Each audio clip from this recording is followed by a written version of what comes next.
하나님의 말씀 같이 보겠습니다. 히브리서 1장 1절에서 3절의 말씀을 찾아서 같이 한 목소리로 읽도록 하겠습니다. 히브리서 1장 1절에서 3절까지입니다. 같이 읽습니다. 옛적의 선지자들을 통하여 여러 부분과 여러 모양으로 우리 조상들에게 말씀하신 하나님이 이 모든 날 마지막에는 아들을 통하여 우리에게 말씀하셨으니 이 아들을 만유의 상속자로 세우시고 또 그로 말미암아 모든 세계를 지으셨느니라. 이는 하나님의 영광의 광채시요 그 본체의 형상이라. 그의 능력의 말씀으로 만물을 붙드시며 죄를 정결하게 하는 일을 하시고 높은 곳에 계신 지극히 크신 이의 우편에 앉으셨느니라. 기도하겠습니다. 아버지 하나님 감사합니다. 지난 2019년 한 해 한순간도 저희들을 그냥 놔두지 아니하시고 함께 하시고 인도하신 아버지 하나님, 그래서 저희가 이 자리에 있습니다. 주님 사랑하는 귀한 자녀들 하나님께 감사와 찬양으로 우리의 마음을 드리고 이제 마음 문을 열고 주의 음성 듣기를 원합니다.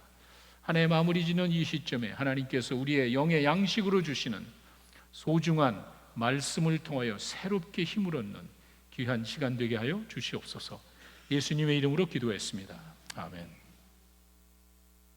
태초에 하나님이 천지를 창조하셨느니라는 창세기 말씀으로 시작한 성경 통독이 이제 내일 모레면은 주여 어서 오시옵소서 아멘 하는 그 요한계시록의 말씀으로 마치게 됐습니다. 참 저 개인적으로 감격스럽습니다. 여러분 정말 수고하신 거 축하드리고 또 그동안 인도해 주신 하나님께 감사를 드립니다. 여러분 한번 생각해 보십시오. 우리 하나님을 믿는 사람입니다. 여러분들 하나님을 얼마나 아십니까? 내가 하나님을 믿고 따르는 사람이라 그러지만 과연 하나님의 뜻을 여러분이 얼마나 알고 있습니까? 제가 봤을 때는요, 대부분 하나님을 모르거나 잘못 알고 있습니다. 그게 문제예요. 하나님은 분명히 우리에게 보여주셨습니다. 감추어진 것을 노력해서 찾는 게 신앙생활이 아닙니다. 우리 기독교는 그게 아니에요. 리빌, 계시라고 그러죠. 하나님은 분명히 자기 자신을 보여주셨습니다. 우리 책임이에요. 우리가 노력하고 돌을 닦아서 발견하는 것이 아니에요. 이미 다 밝혀주셨습니다. 얼마든지 하나님을 알 수 있는 조건을 우리는 가지고 있습니다. 성경이에요. 그래서 저희가 성경을 모른다면은 당연히 방황하게 되겠죠. 왜? 하나님을 모르니까. 성경을 모른다면은요, 당연히 우리는 악한 세력에 이용당합니다. 모르니까. 참 어이없는 모습이에요. 하나님께서 기뻐하시지 않는 모습이라고 합니다. 이렇게 저희들이 하나님이 우리에게 자기 자신을 보여주셨으면은 우리는 노력해서 열심으로 그 하나님을 찾고 또 그 하나님의 말씀을 통해서 뜻을 깨닫는 것이 우리들의 책임이에요. 그래서 저희가 통독을 시작을 했습니다. 성경을 부분적으로 알고 있던 여러분들이 이제 뭔가 이게 짜임새가 시스테메타이즈, 조직화되는 것을 여러분이 아마 느끼셨을 겁니다. 그리고 성경을 좀 더 좀 신경 써서 읽었던 분들은 바로 이거구나. 여러분들이 궁금해하셨던 것들이 좀 깊이 있게 깨닫게 되는 그런 과정이 아니었나 싶습니다. 아직도 모르는 거 많고 이해할 수 없는 많은 내용도 있지만 성경 통독을 통해서 하나님께 좀 더 가까이 나아간 건 사실인 것 같아요. 하나님이 우리와 가까이 계시다는 사실을 체험한 건 맞는 것 같아요. 그저 신비로운 하나님의 동행이 아니라 에녹이 하나님을 동행했듯이 우리가 어떻게 하나님을 동행하는지를 어렴풋이야 알게 됐을 겁니다. 그리고 성경이 좀 더 친근하게 여겨지고 그러기 때문에 성경을 좀 소중히 여기는 이런 마음이 우리 안에 생기지 않았을까. 많습니다. 이걸 다루려면은 한이 없고, 지난 시간에 우리 사도 바울 서신 다 끝났으니까 이제는 나머지 서신들을 제가 잠깐 여러분들에게 소개하고 거기에 읽으면서 많은 분들이 우리 모두가 궁금해하는 정말 난해 구절이 있습니다. 이해할 수 없는, 너무 혼란에 빠질 것 같아서 제가 그 부분을 중심으로 여러분들에게 말씀드리겠습니다. 히브리서는요, 유대교에 있던 유대인들이 예수님을 믿고 신앙생활을 하다가 다시 돌아보는 거야. 그때가 괜찮은 것 같아. 왜? 제사 지내잖아요. 그러니까 뭐가 되는 것 같잖아. 할례를 받잖아. 눈에 보이는 무슨 증거가 있으니까 유대교에서 그렇게 하다가 예수님의 복음의 말씀을 듣고 내가 거듭나가지고 하나님의 자녀로 살았는데 괜찮은 것 같은데? 눈에 보이잖아. 눈에 보이는 뭔가 이렇게 표시가 있잖아. 그러니까 다시 유대교로 돌아가려는 그 사람들을 놓고 쓴 책이 히브리서입니다. 구약에 너희들이 행했던 많은 제사지도와 그런 것보다 뛰어난 그리스도의 사역을 소개하는 책이 히브리서예요. 그래서 소위 말하는 그리스도, 예수 그리스도의 우월성, 슈피리어티라고 합니다. 항상 그 비교하는 예수님의 사역과 구약의 제도를 비교하는 내용들이 곳곳에 나옵니다. 그런데 제가 수없이 받은 질문 가운데 하나가 히브리서 6장 4절에서 6절입니다. 저도 신학 공부하면서 느꼈고 정말 골치 아픈 부분입니다. 이게 도대체 무슨 말이냐? 한 번 빛을 받고 하여튼 이렇게 뭔가 하나님을 제대로 믿고 신앙생활을 하고 하나님의 은혜를 체험하고 성령을 체험하고 하나님의 은사와 축복을 맛본 사람인데 타락을 했대. 무슨 말이죠? 이게 여러분이 잘 기억하셔야 됩니다. 이게 무슨 말이냐면은 정말 영적인 체험을 하고 그리스도인이 되어서 하나님의 은사를 체험했는데 하나님을 거부하고 신앙을 떠나는 사람들이 있잖아요. 그 사람들을 두고 이야기하는 거예요. 한때 열심으로 신앙생활 하는데 이거 아닌 것 같아. 내가 잘못 생각한 것 같아. 하나님이 없는 것 같아. 내가 의지적으로 판단해서 신앙을 포기한 사람을 여기서 타락한 자다 이렇게 이야기합니다. 이런 사람들은 다시 회개할 수 없다 이렇게 이야기합니다. 근데 이 말을 또 확대해서 용서를 받을 수 없네, 구원받을 수 없네, 이제 그런 말은 아니고 잘 기억하십시오. 거기 분명히 회개할 수 없다 이렇게 돼 있습니다. 이 말은 회개의 진정한 의미를 강조하는 것입니다. 뭐냐면은 회개는요, 내가 이렇게 살아가다가 예수님을 만나고 나니까 인생이 이게 아닌 것 같아. 우리 다 그렇게 하잖아. 내가 이렇게 내 생각대로 사는데 이게 아니네. 내가 죄인이네. 내가 잘못된 걸 깨닫고 방향을 바꾼 것이 회개입니다. 인생의 전환점을 이루는 것은 한 번밖에 없습니다. 우리가 날마다 회개하는 게 아니라 날마다 잘못된 것을 하나님 앞에 고백은 하지만 회개라는 말의 진정한 의미는 이렇게 살다가 세상적으로 살다가 방향을 바꿨단 말이에요. 내 인생의 전환점을 이루는 그 회개를 이루었는데 그 다음이 문제입니다. 이제 이렇게 하나님 앞에 자기의 잘못된 것을 고백하고 하나님 앞에 내가 이제는 다시는 죄악으로 살지 않겠습니다라고 이야기하면서 살던 사람들 가운데 일부가 다시 떨어져 나갑니다. 그리고는 그 사람들이 다시 회개를 해? 그건 안 된다는 거예요. 그게 무슨 말이냐면 어떻게 한 번 회개해서 하나님의 자녀가 된 사람이 그걸 자기가 포기하고 아니라고 이건 내가 잘못돼서 하나님이 없는 것 같아 잘못됐다고 하다가 다시 회개를 할 수 있겠느냐? 말이 안 돼. 쉽게 얘기하면은 결혼 생활을 열심히 하다가 싫어서 거의 헤어졌잖아. 내가 열심히 살아가다가 둘이 심하게 그냥 다투하든 생각하고 고민하고 하다가 헤어졌는데 다시 살자 그래? 그 고백의 진정성이 없다는 거예요. 그런 회개는 없다는 거예요. 그렇게 여러분들이 이해를 하시면 됩니다. 이렇게 알고도 의지적으로 하나님을 떠난 사람이 어떻게 다시 돌아올 수 있겠느냐? 그 회개는 진정한 것이 아니다. 이렇게 여러분이 해석하시면 됩니다. 야고보서는요 굉장히 믿음의 신앙의 실제적인 면을 강조하는데 이것도 문제야. 보세요. 2장 24절에 가면은요 우리가 행함으로 의롭다 하심을 받는 거 아니냐? 이거 아니잖아요. 우리 로마서를 통해서 아니 신약성경 예수님의 말씀을 통해서 우리가 믿음으로 의롭다 하심을 받는다고 분명히 로마서에도 나오고 여기 이게 무슨 말이지? 우리가 행함으로 의롭다 하심을 받는다? 이게 또 혼동이 오는 거예요. 근데 이거는요 야고보서의 배경을 여러분이 아시면 좀 도움이 됩니다. 무슨 말이냐면은 신약 성경에 가장 먼저 기록된 책 가운데 하나가 야고보서입니다. 이 갈라디아서하고 그렇기 때문에 아직도 유대교적인 요소가 많습니다. 아직도 율법적인 그런 면에서 설명하려고 율법적인 요소를 많이 강조하는 게 야고보서예요.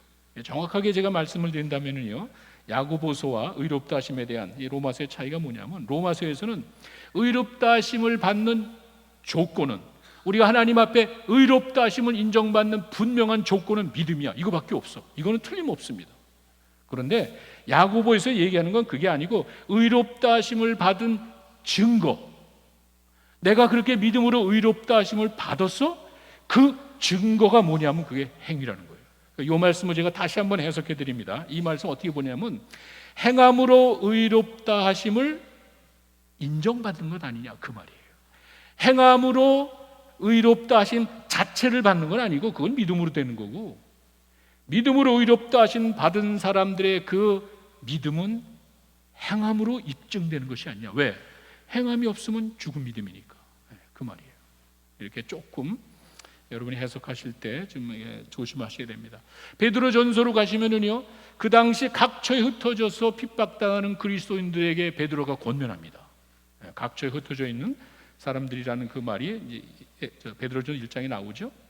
그들에게 너희들이 예루살렘에서 멀리 떠나 살고 이방에 살지만, 여러분 자녀들도 그렇게 하잖아요. 집을 떠나서 그냥 얘네들이 따로 딴 지역 가서 사는 경우가 있잖아요. 그 사람들에게 이야기하는 거예요.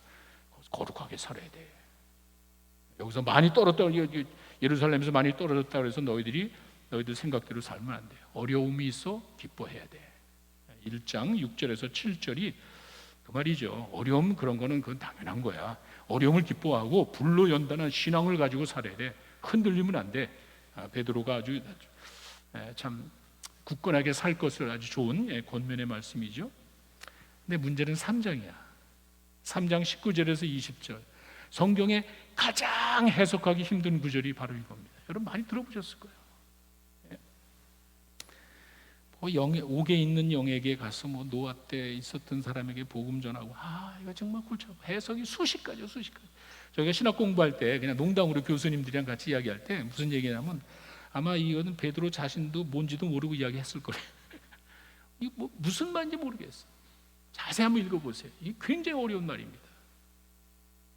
괜히 이런 말 해가지고 하여간. 근데 이게 뭐냐면은, 예수님께서 영으로 옥에 있는 자들에게, 그러니까 영으로 지금 옥에 있는 자들에게 전파했는데 그 사람들이 노아 때 있는 사람들이래.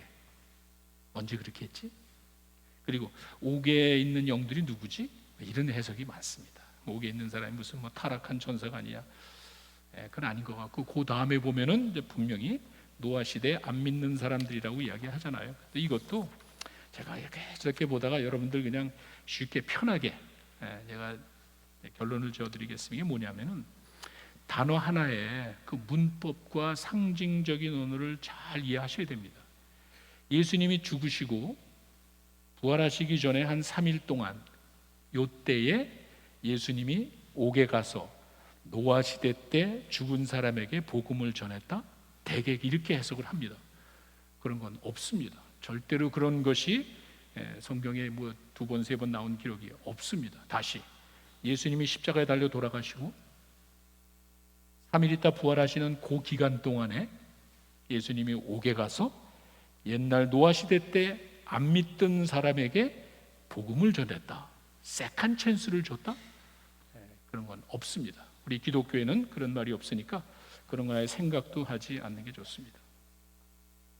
이게 무슨 말이냐면은, 예수님께서, 여기 영으로라 그랬죠. 예수님께서 어느 시점에 이것을 성육신하기 이전으로 봅니다.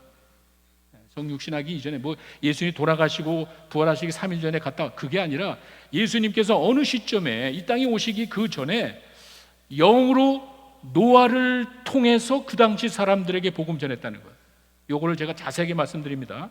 예수님께서 영으로 노아를 통해서 지금은 옥에 있지만 그 당시에 노아 시대에 있었던 그 사람들에게, 이게 과거와 대과거를 연결하면은 이게 맞는 것 같아요. 무슨 말이냐면, 예수님께서 노아 시대 때 영으로, 예수님이 이렇게 천국에 계셨으니까 예수님이 노아 시대에 노아가 방주 짓는 그 기간 동안에 옆에서 조롱하고 비웃고 안 믿던 그 사람들에게 노아를 통해서 예수님이 영으로 그들에게 복음을 전했다는 그 말이에요. 이렇게 보면 아주 간단해요. 근데 이게 지금은 옥에 있지만 그 당시에 노아 시대에 노아를 통해서 예수님께서 영으로 그들에게 말씀을 전하셨다. 이렇게 보면은 틀림이 없습니다. 하여간 이렇게 성경을 해석할 때 여러분들이 좀 쉽게 이해하기 어려운 부분들이 있습니다. 너무 고민하지 마세요. 그거 너무 붙들고 계시면 안 돼요. 그리고 옆에 우리 목사님들에게 여러분 부탁하시면 잘 안내해 주실 겁니다. 베드로 후서 가면은요, 이런 건 정말 멋있어. 베드로의 신앙이 유대교적인 배경에서 정말 권면하는 참 멋진 권면이 베드로 후서에 나옵니다. 1장 5절에서 7절에 나오는 말씀이죠. 거기에 특별히 믿음의 덕이 있어야 된다, 이런 말을 합니다. 이게 유대교적인 배경을 가진 베드로니까 이런 말이 가능해요. 우리가 믿음을 강조하고 믿음에 대해서는 이야기 많은데 그 믿음의 내용을 이야기하는 경우는 거의 없잖아요. 무슨 말이에요? 우리가 믿노라 하면서 그 사람의 삶 속에 덕이 안 되는 게 얼마나 많습니까? 지금 기독교의 많은 문제가 뭐예요? 덕이 없어. 교회에서 보여주는 그 모습이 일관성 있게 가정에서 직장에서 나타나는 게 아니잖아요. 여기서만 잘하면 돼. 대부분이 그렇게 믿고 있다고. 대부분이 교회에서만 인정받고 대부분이 교회에서만 잘하면 된다는 그런 잘못된 믿음을 가지고 있다고. 근데 베드로는 분명히 이야기합니다. 네 믿음에 덕이 있어야 돼. 이거 덕이라는 말이 뭔가 봤더니 영어로 보니까 moral excellence입니다. moral excellence. 도덕적인 우월성이고, 그거는 3절에 보시면은요, 1장 3절에 베드로가 이야기합니다. 그리스도의 덕이라는 말을 씁니다. 이렇게 그리스도가 가지고 있는 그 덕스러운 그 모습이 우리들의 믿음에도 있어야 된다는 거예요. 참 기가 막힌 말이에요. 우리 믿음이 있노라 하면서 사람에게 보이려고 내 마음에도 없는 가식적인, 여기서는 잘하지만 내 삶 속에서 아무도 없는 그런 가운데서 비춰지는 부끄러운 모습들이 있잖아요. 그리고 그런 믿음을 가지고 있다고 그러잖아요. 잘못된 거예요. 덕이 있어야 돼요. 내 믿음에 영적인 도덕적인 우월성이 있어야 되는 거예요. 그리고 그렇게 영적인 도덕성만을 강조하니까 이것이 인본주의로 흐를 수도 있잖아. 그러니까 거기다가 그 지식은, 그 덕은 바로 지식에 근거해야 된다. 이렇게 이야기를 해줍니다. 참 성경을 이렇게 깊이 있게 보다 보면은요, 우리 믿음에 필요한 그 요소 하나하나들을 잘 지적해 줍니다. 요한 1서로 가시면은요, 하나님과의 교제에 대한 이야기가 1장 3절에 나오죠. 하나님과 우리가 교제를 한다. 이게 뭐냐면 하나님의 사랑을 나누는 교제를 말합니다. 뭐 사랑에 대한 이야기가 요한 1서에 많이 있죠. 그런데 우리가 어떻게 하나님과 교제를 나누지? 말은 코이노니아, 하나님과 교제 나눈다 하지만 어떻게 우리 인간이 하나님과 교제를 나누지? 그게 바로 2장 1절의 말씀입니다. 하나님과 인간 사이의 대언자 되신 예수님, 이렇게 이야기해요. 아주 이게 법정 용어로 봤을 때 그 애드보케이트, 이게 변호사란 말이거든요. 하나님과 우리가 마지막 때 가면은요, 마지막 때 우리 삶에 대한 평가가 있을 때 하나님의 재판장과 우리 죄인의 위치에서 우리들이 서 있었을 때 중간 변호사가 예수님이란 말이에요. 대언자가, 나를 위해서 애드보케이로 나를 주장해 주는 사람이 예수님이란 말이에요. 내가 잘못됐죠. 내가 거짓말하자고 부끄러운 삶을 살았죠. 그런데 예수님이 십자가에서 다 해결하지 않았습니까? 우리가 은혜라는 게 다른 게 아니에요. 내가 노력해서 성취할 수 없는 것을 예수님이 이루셨고, 우리는 그 예수님 때문에, 예수님을 믿음으로 구원받았다는 게 언제가 하나님 앞에 가면 있단 말이에요. 하나님과 인간 사이의 중간에 나를 대언해 주는 사람이 있단 말이에요. 그 예수님이 바로 우리의 대언자 되시기 때문에 하나님과 교제가 이루어지는 것이 아니냐. 그게 바로 요한 1서입니다. 요한 2서로 가면은요, 이단에 대해서 이야기하는데, 요한 2서 1장 10절에 가면은 이게 오해하시면 안 돼요. 이제 저도 가끔 그럽니다. 이단 이상한 사람들이 오면은 집에 들여보내지도 말고 인사도 하지 말아라. 이거는요, 이단을 경계하는 그런 면에서는 맞지만 그 사람들을 미워하라는 말은 아니죠. 우리가 그 사람들에 대해서 인간적으로 미워하지 말고 그 사람과 관계를 갖지 말아라. 그 사람을 인사하고 받아주고 내가 같이 교제하는 것은 관계를 쌓는 거예요. 우리가 믿지 않는 사람들과 관계를 쌓아야 그들의 마음이 열려서 전도가 되는데 이단은 안 되죠. 그 말인데 괜히 미워하지 말고 그 다음에 관계를 맺지 말아라, 이렇게 해석하시면 됩니다. 요한 3서도 역시 한 장으로 되어 있죠. 가이오라는 사람이 참 고마운 분이에요. 바울에게 요한에게 굉장히 고마운 분이라, 이 가이오에 대해서 2절에 가시면은요, 요한 3서 2절에 감사하는 내용이에요. 네 영혼이 잘된 같이 내 범사에 좀 강건하기를 바란다. 이렇게 축복하는 그런 내용이 요한 3서에 나와 있습니다. 자, 유다서는요, 우리가 거의, 저도 성경을 거기서 인용해가지고 설교한 적이 거의 없는 것 같아. 이번에 통독하면서 제가 유다서를 다시 한번 봤는데 여기도 마찬가지입니다. 4절에 가시면은요, 우리 믿는 자 그룹에 몰래 들어와 앉아 있는 이단, 이렇게 이야기해요. 이단이 광고하고 소리치고 오는 게 아니잖아요. 이단이 어떻게 들어오죠? 몰래 들어오는 거야. 이단이 뭐죠? 하나님의 뜻을 왜곡시키는 자들이 몰래 들어와 앉아 있는 거예요. 왜? 노리는 거예요. 이 신앙의 공동체 안에 몰래 가만히 들어와 가지고 살피는 거야. 누구를? 어떤 사람을 살피죠? 신앙에 확신이 없든지 지식이 없는 사람에게 가는 거야. 그게 아니야. 잘못 믿고 있는 거야. 내가 하나님의 말씀에 대한 확신을 가지고 있다면 어림도 없죠. 저한테 오겠습니까? 이단이 저한테 와가지고 저한테 내가 믿는 게 잘못된 이야기 할 것 같아요? 어림도 없죠. 말씀에 지식이 없고 말씀에 대한 확신이 없는 사람에게 이렇게 몰래 가만히 들어온단 말이에요. 이단의 실체를 경고하는 내용이고, 6절에 가면은 사탄을 이야기할 때 자신의 위치를 지키지 않는 자, 아주 기가 막혀. 이게 뭐냐면요, 여러분 히브리서 읽다가 아마 느끼셨을 겁니다. 천사의 존재 목적은요, 이 믿는 자들을 섬기는, 불이라는, 우리 믿는 자들, 하나님의 자녀들을 섬기기 위해서 준 게 천사입니다. 근데 그 자리를 지키지 않아. 이게 사탄이에요.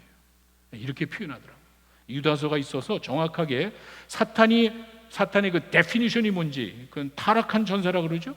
타락한 천사라는 말은 뭐냐면 여기서 나와 있듯이 자리를 지키지 않는 거예요.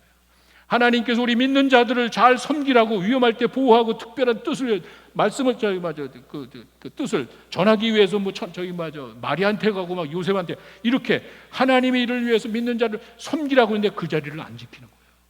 그 천사의 뛰어난, 우리보다는 낫잖아요. 천사의 뛰어난 위치에서 그 자리를 지키지 않고 떨어져 나간단 말이에요. 내 멋대로 하고 싶단 말이에요. 이 믿는 자들을 도와주라는 하나님의 명령에서 벗어나고 싶단 말이에요. 요게 타락한 천사, 요게 사탄이에요. 그것을 유다서에서 이렇게 이야기를 해줍니다. 근데 뭐 사람들이 궁금해한 건 9절이죠.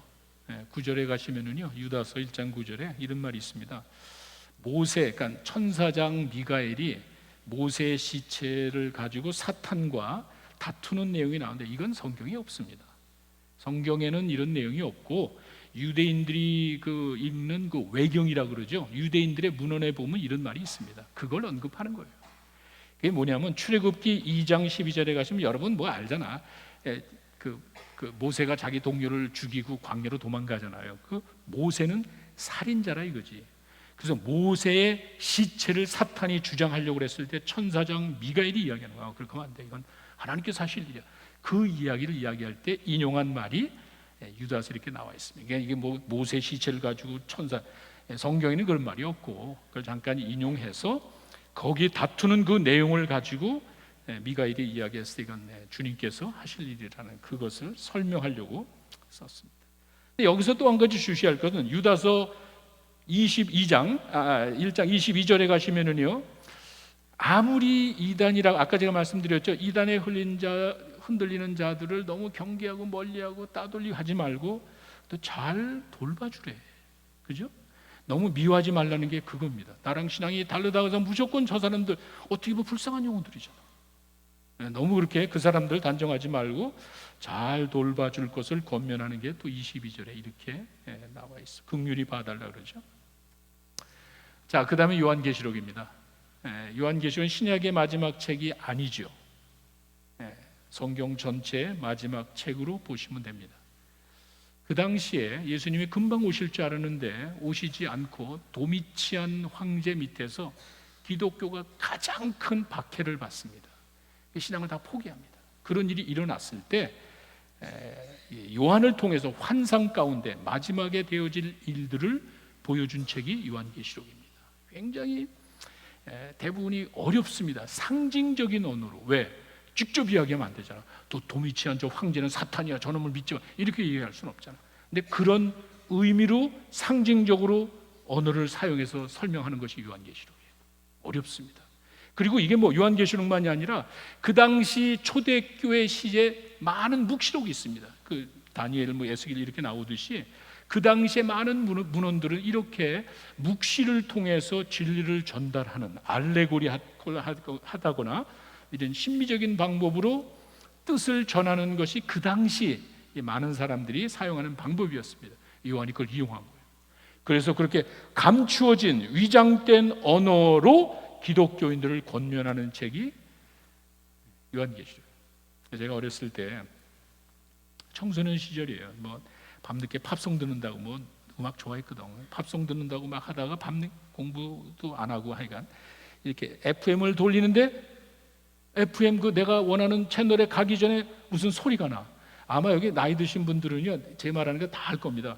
채널을 돌리다 보니 딱 무슨 소리가 나면 7, 6, 4, 8, 5, 2 뭐 이런 숫자를 이야기해.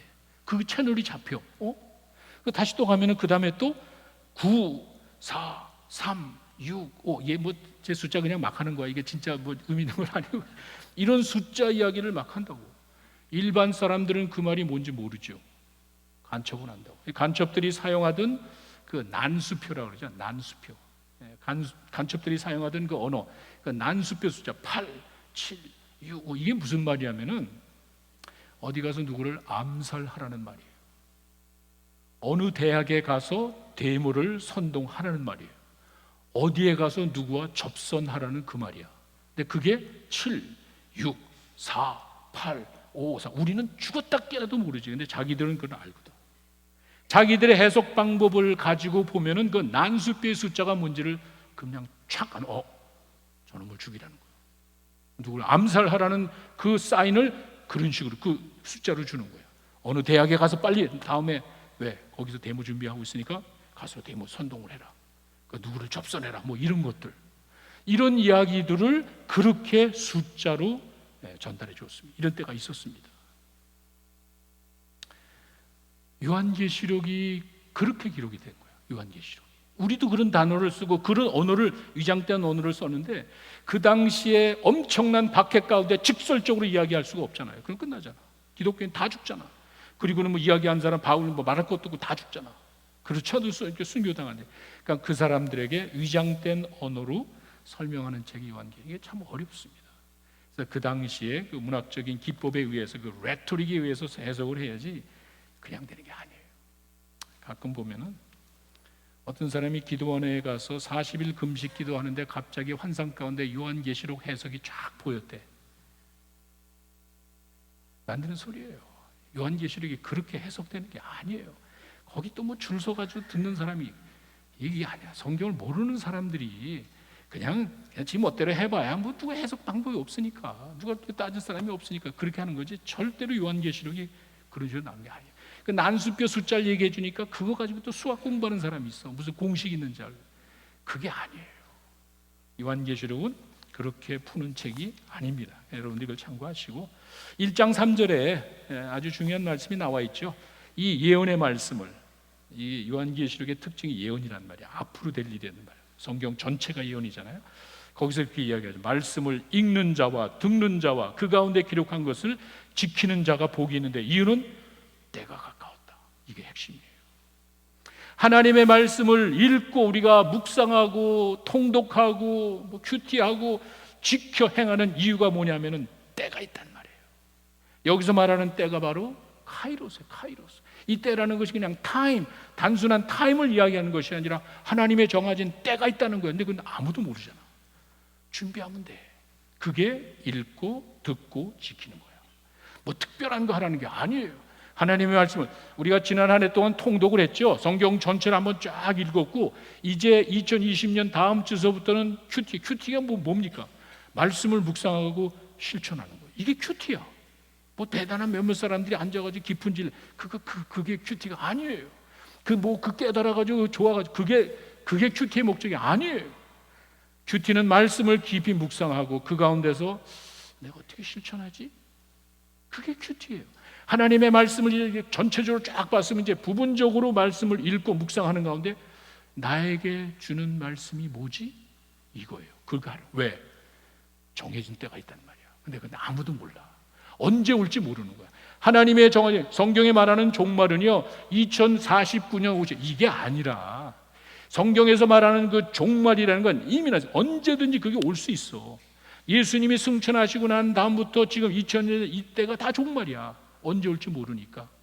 이렇게 종말을 해석해야지 뭐 구약이 4000년, 신약이 2000년, 뭐 그다음에 7000, 웃기는 소리. 그렇게 성경 그렇게 허술한 책이 아니에요. 언제든지 예수님이 오실 수 있고, 그 카이로스, 하나님의 정하신 때가 있는데 그건 우리가 알 바가 아니야. 읽고 듣고 행하면 되는 거야. 이것이 요한계시록의 이제 교훈이고 성경 전체의 교훈입니다.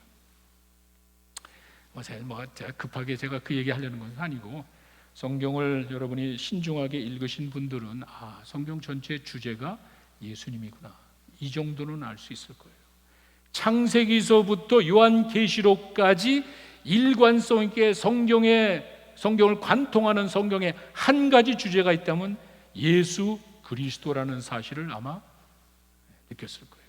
그 정도는 우리가 쉽게 깨달을 수 있어요. 제가 오늘 그 말씀을 여러분들에게 드리려고 합니다. 오늘 본문의 말씀이 그거죠. 히브리서 1장 1절에서 3절이 뭐냐면, 옛날에는 선지자를 통해서 이야기하셨는데 이제는 아들을 통해서 이야기하신대. 그 계시의 정점에, 구약과 신약의 계시의 핵심에 예수님이 있다는 그 말이에요. 과거에는 이 선지자를 통해서 이야기하셨지만 이제는 예수님을 통해서 하나님의 모든 뜻을 다 밝혀서 우리에게 알려주시는 그 사실을 이야기합니다. 신구약 전체의 주인공이 바로 이제 그 말입니다. 그래서 신구약 전체는 이렇게 예수 그리스도를 통한 대속의 개념 속에, 예수님이 창세기서부터 계시록까지 인간을 구원하기 위한 대속의 개념 속에 예수님이 있다는 거예요. 그걸 한번 살펴보려고 해요. 첫째는요, 대속의 그림자입니다. 창세기에 있습니다. 3장 21절에 여호와 하나님이 아담과 아내를 위하여 가죽옷을 지어 입히시니라. 대속의 그림자입니다.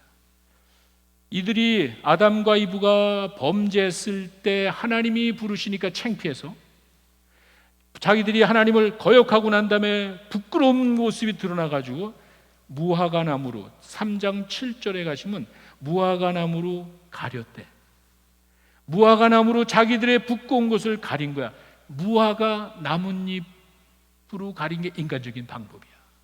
우리가 이 땅에 살면서 부끄러운 것을 해결할 방법은 있단 말이야. 인간의 지혜로 할 수 있는 게 있단 말이야. 겨우 무화과 나뭇잎으로 가리는 거야. 이게 인간적인 방법이야. 나 퍼머넌트.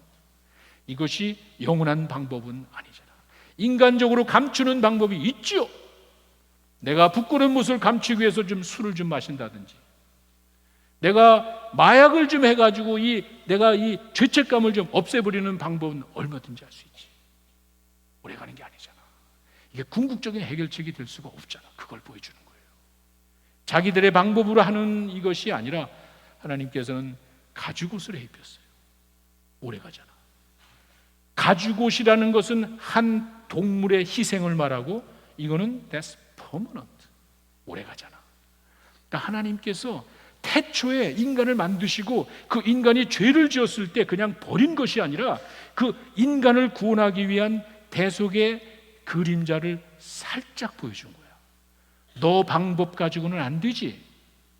네가 인간적인 방법으로 가리려는 나뭇잎이 얼마나 가야. 그러나 하나님께서는 은혜로 벌 주고 책망하기보다는 그들에게 한 동물을 죽여서 그 동물의 희생을 통해 그 가죽옷으로 옷을 해 입혔습니다. 우리들의 죄를 감싸주는 뭔가 퍼머넌트 솔루션, 그림자를 우리가 살짝 볼 수가 있습니다. 두 번째는 대속의 상징입니다. 창세기에 나타났던 그 예수님의 그 희생과 대속이 그림자로 나타났다면은 민수기 21장 8절과 9절에 가시면 광야 생활하는 가운데, 광야 가시면 이 독사들이 많잖아요. 독 있는 뱀들이 많잖아. 이 불뱀이 많잖아. 이 광야 가다가 그 광야에 불뱀이 나타나더니 이 독사가 그냥 뭐 살무사가 사람들 막 물어버린 거예요. 그러니까 갑자기 그 동물의 이 독사에 물린 사람들이 죽어가니까 어떻게 해요? 살려달라고 하나님께 얘기했을 때 하나님이 하시는 방법이 우스운 방법이에요. 그냥 장대 위에다가 뱀을 하나 달아서, 노뱀을 달아서 들고 있으래. 지금 사람이 독성이 있는 뱀에 물려서 그 독에 의해서 사람이 죽어가는데, 그것을 해결하는 방법이 장대 위에다가 놋뱀을 세워놓고 그걸 바라보면 된대. 상징이에요, 상징. 인간적으로는 할 수 없지만 하나님의 방법대로 인간을 구원하시기 위한 하나의 상징적인 모습을 보여주신 거예요. 그게 무슨 병 치료하는 것도 아니고 그냥 병 들어진 사람에게 그 놋뱀을 바라보면 돼. 지금도 그러잖아.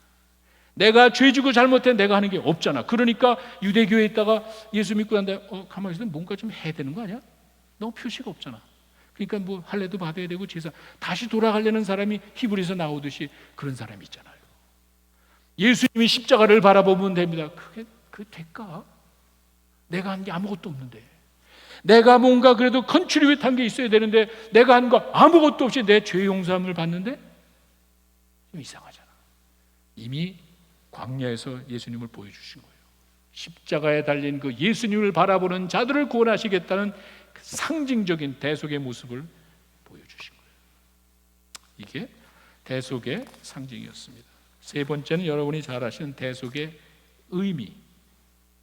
이사야 53장 5절에 가시면 여러분이 수없이 들은 이야기입니다. 예수님이 오시기 수백 년 전에 이사야라는 선지자를 통해서 이 대속의 의미가 뭔지, 결론이 뭐죠? 죄는 내가 짓고 벌은 예수님이 당하는 거야.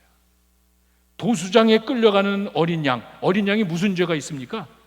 내가 죄를 졌는데 어린 양이 희생당해서 내 죄 용서함을 받잖아. 대속의 의미가 뭔지를 이제 보여주는 거예요. 설명해 주는 거예요. 6절에 가시면은요, 우리는 다 양 같아서 각기 제 길로 갔거늘 죄는 내가 졌는데 여호와께서 우리 모두의 죄악을 그에게 담당시켰다는 대속의 의미를 정확하게 설명해 줍니다. 그림자가 쪄서 어렴풋이 이야기하고 상징적으로 보여주는데, 이제는 어린 양의 희생을 통해서 죄는 내가 짓고 보통은 예수님이 당하시는 그 대속의 의미를 정확하게 우리에게 보여줍니다. 네 번째는 대속의 실제입니다. 요한복음 1장 29절에 가면은 예수님을 바라보고 요한이 이야기하기를 세상 죄를 지고 가는 하나님의 어린 양, 정확하게 이야기합니다. 무슨 말이죠? 어렴풋이 창세기의 그림자로 동물의 희생을 통해서 가죽옷을 해 입히신 그 하나님의 마음을 어렴풋이 그림자같이 보여줬고요, 놋뱀을 들어서 장대 위에 매달려 있는 놋뱀 바라보면 산다는 그 상징을 우리에게 가르쳐 주셨고요, 그거는 바로 죄는 내가 짓고 고통은 예수님이 당하는 거야라는 대속의 의미를 보여주시는데, 이게 현실로 나타났다는 거예요. 말로만 한 게 아니잖아. 그림자로 나타나고 상징으로 나타나고 의미를 설명한 걸로 끝나는 게 아니라 요한은 정확하게 예수님을 바라보면서, 봐라, 구약에 예언했던 그 그림자와 같은 상징적인 세상죄를 지고 가는 하나님의 어린 양이요. 그리고 그 예수님이 요한복음 19장 30절에 가니까 다 이뤘대, 완성했대. 대속의 실제입니다. 하나님의 그 인간을 구원하기 위한 대속의 역사가 실제적으로 일어났다는 거예요, 예수님을 통해. 마지막은 제가 몇 주 전에 여러분에게 말씀드렸죠. 아팀은 우리 헌금할 때 요한계시록 7장 9절에 대속의 결과입니다. 언젠가 우리가 대속의 결과, 마지막 때가 되면은 각 나라와 족속과 언어를 초월해서 모든 사람이 한 목소리를 이야기해. 구원하심이 보좌에 앉으신 하나님과 어린 양께 있습니다. 정말 가슴이 떨려요. 정말이에요. 언젠가 세상 모든 민족이, 세상 모든 사람이 심판대 앞에 딱 서가지고 이야기하는 거예요. 우리를 구원한 것이 하나님의 그 계획과 그 계획을 이루신, 그래서 그냥 도살장에 끌려가는 어린 양 그냥 피를 흘리며 돌아가신 그 예수님께 있습니다. 하나님의 그 계획과 그 계획을 이루신 십자가에 달려 돌아가신 그 예수님 때문에 우리가 살았습니다 고백하는 그날이 온단 말이에요. 대속의 결과입니다. 한때는 우리가, 제가 가끔 말씀드리지만 참 좋은 복음인데, 좋은 이야기인데 조롱받잖아. 너무 속상해. 내가 선교지에 가서 마음 놓고 하는 것을 여기서 못하잖아. 우리 아이가 순진해가지고 전도하라는 그 말을 두고 순진해가지고 성경책 가지고 학교 가서 애들에게 전도하면 서스펜드 당하잖아. 내가 뭐 다른 것도 아니고 좋은 소식을 전한다 그래서 예수 믿으세요 했다가는 잡혀가잖아. 이렇게 우리가 하나님의 말씀을 가지고도 제대로 증거하지 못하고 조롱받고 뒤에서 그런 게 어딨냐. 네가 지금 이렇게 해봐야 뭐 그렇게 되고 너 어떻게 하냐, 죽어봐야 알지. 이렇게 뒤에서 조롱하는 사람이 얼마나 많냔 말이에요. 두고 보세요. 이날이 온단 말이야. 우리를 뒤에서 조롱하고 핍박하던 그 많은 사람들에게 언젠가 물이 바다 덮음같이 온 세상이 여호와의 영광을 인정하는 것이 나타나듯이 각 나라와 족속과 언어를 초월해서 그 많은 사람이 이야기한단 말이에요. 와, 하나님의 계획과 그 계획을 이루신 예수 그리스도 감사드립니다. 찬양하는 그날이 온단 말이에요. 여러분 그 아시죠? 예수님이 사역을 하시다가 갑자기 산에 올라가셨어요. 변화산 사건이라고 우리가 이야기하는데 예수님이 산에 올라가시더니 그냥 그 말로 표현할 수 없는 화려한 광채로 바뀌었습니다. 그러더니 옆에 모세와 엘리야가 나타난 거예요. 그 모세와 엘리야와 함께 누가복음에만 그게 나와. 누가복음 9장 31절에 가니까 그냥 마태나 마가복음에는 그냥 대화를 나눴다고 이야기하는데 여기 보니까 별세하실 거라. 그 모세와 엘리야와 같이 예수님께서 그 자신이 예루살렘에 가서 돌아가실 것을 이야기한대요. 뭐죠? 구약의 율법을 대변하는 모세와 구약의 선지서를 대변하는 엘리야가 주님 가셔야 되겠습니다. 확인해 주는 거예요.